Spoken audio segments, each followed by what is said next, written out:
Bonjour à tous, c'est Choco Le Bear. Vous avez été énormément à me demander, Choco, c'est quand que tu vas pouvoir rejouer au football américain? Il y a aussi des gens, ils ont osé me demander sur Snapbear, mais Choco, tu joues jamais vu que tu mets tout le temps des snaps pendant les matchs? Ça me dérange. Comme la plupart le savent déjà, le 1er avril, je me suis cassé le cubitus. Ou plutôt devrais-je dire l'ulna, c'est le nouveau nom du cubitus. Mais comme on a déjà inventé le hashtag cubitus fragile, on va garder le mot cubitus. Je me suis donc cassé le cubitus pendant un match de football américain à Quarry. Et si tu veux en savoir plus, je te mets le lien de la vidéo en fin de vidéo. Je vais vous montrer ma cicatrice pour ceux qui ne l'ont pas encore vue. Comme vous pouvez le voir, il a fait du bon boulot. Là, j'ai une petite bosse. Il a dit que c'était normalement la plaque. Enfin, j'espère que c'est la plaque, hein, que c'est pas autre chose. Donc le jour après avoir sorti ma vidéo de ma fracturation, j'ai direct attaqué avec la musculation. Et mon entraînement était tout simplement réparti de la sorte.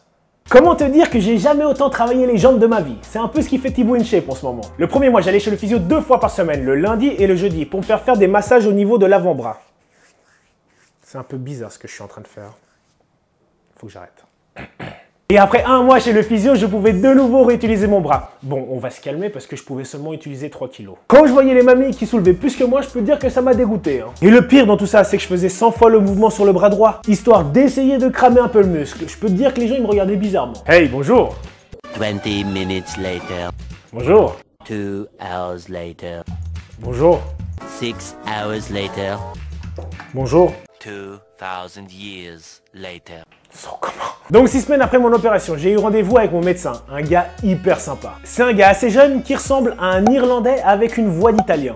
Comment dire, c'est un peu bizarre. Et je vais te dire sincèrement comment je voyais cette réunion avec lui. Je voyais le médecin le 22 mai. Là, il m'aurait dit « Bonjour, monsieur Choco, c'est bon, vous pouvez recommencer à vous entraîner. » Je fais bien l'italien, hein. Le mercredi, je me serais entraîné avec mon équipe, le vendredi aussi, et le dimanche, c'est bon quoi. J'aurais mis des gens en PLS, en position latérale salmonide. C'est ça. Tu vois le saumon dans la bouche, c'est exactement ça.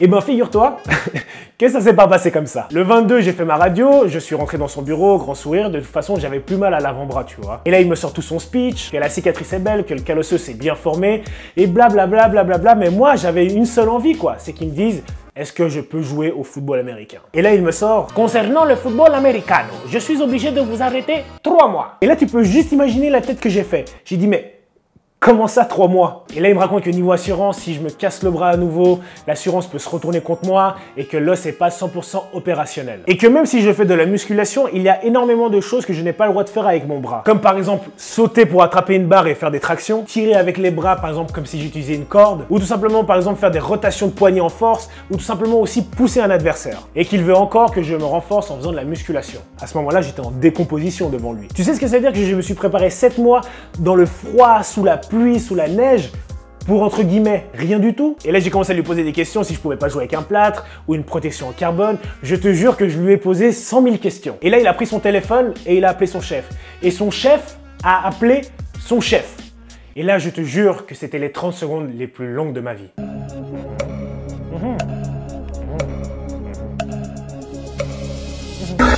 Non, c'est juste pas possible. Putain, fuck, fais chier quoi. Merde. Et là, il me dit que ses chefs, ils ont trop peur que la plaque, elle pète. Et là, à ce moment-là, je me suis dit, mais vous vous foutez pas de ma gueule par hasard? Vous m'avez mis une plaque en titane dans le bras. Avec tout le titane que j'ai dans le corps, on peut bientôt m'appeler Choco Robocop ou Volvo Bear. Bref, je suis sorti de l'hôpital, j'étais hyper triste. J'avais la haine, j'avais envie de pleurer.